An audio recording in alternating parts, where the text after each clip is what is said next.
April 1941.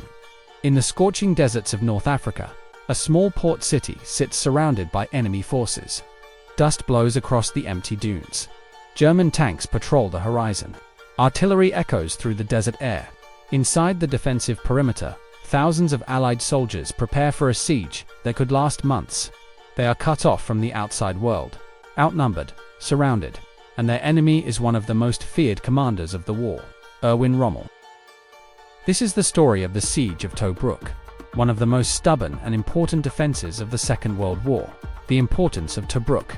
Tobruk was not a large city, but in the deserts of North Africa, it was incredibly valuable.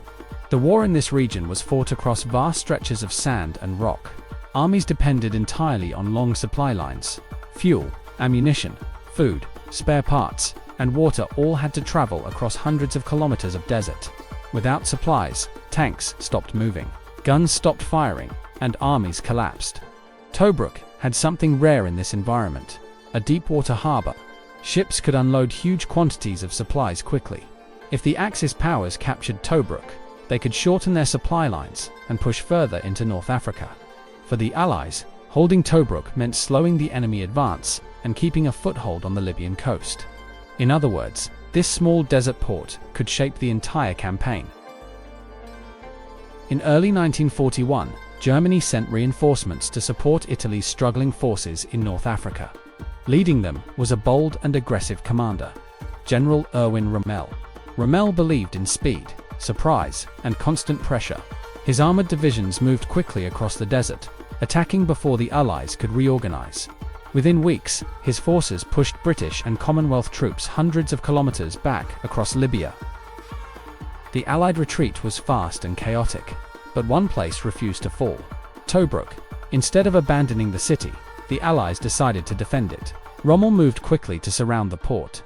The siege had begun. Inside Tobruk were tens of thousands of Allied soldiers.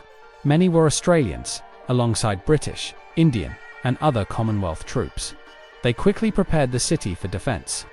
Trenches were dug, bunkers were reinforced, barbed wire and minefields were laid across the desert approaches. The defensive perimeter stretched for dozens of kilometers around the city. Soon, the defenders earned a strange nickname. German propaganda mocked them as the Rats of Tobruk. The idea was simple: rats lived underground, and the defenders spent much of their time hiding in dugouts and trenches. But instead of rejecting the nickname, the soldiers embraced it. They painted rat symbols on equipment. They joked about it, and the name became a symbol of stubborn resistance. Life inside Tobruk was harsh. The desert was an unforgiving place. During the day, temperatures soared under the blazing sun. At night, the cold crept in across the sand. Dust storms swept across the battlefield, filling lungs and clogging weapons. Supplies were limited. Food had to be rationed. Water was precious, and the threat of attack was constant. German artillery bombarded the defensive positions. Enemy aircraft dropped bombs on the port and supply areas. Axis patrols probed the defensive lines, looking for weak points. But the defenders did not simply wait. They fought back. Night raids became common. Small groups of soldiers would slip out into the darkness, attacking enemy positions and capturing prisoners before disappearing back into the desert. These raids kept the enemy off balance and reminded them that Tobruk was far from defeated. Rommel understood the importance of Tobruk. Capturing the port would make his desert campaign far easier. So he ordered several assaults against the city. German and Italian troops attacked the defensive perimeter. Tanks rolled toward the Allied lines. Infantry advanced across the open desert. But Tobruk was ready. The defensive system was strong. Anti-tank guns waited for approaching armor. Minefields slowed the attackers. Machine guns and artillery tore into advancing infantry. Each assault was costly. Each attack failed. Rommel was forced to reconsider. Instead of capturing Tobruk quickly, he would have to starve it out. The siege continued. For months, the defenders held their ground. Supply ships slipped into the harbor under cover of darkness. Fresh troops rotated in and out, and the defensive lines remained intact. Despite constant pressure, Tobruk did not fall. The defenders had turned a small port city into a fortress, and in doing so, they slowed the Axis advance across North Africa. The siege lasted an astonishing 231 days, one of the longest and most stubborn defenses of the war.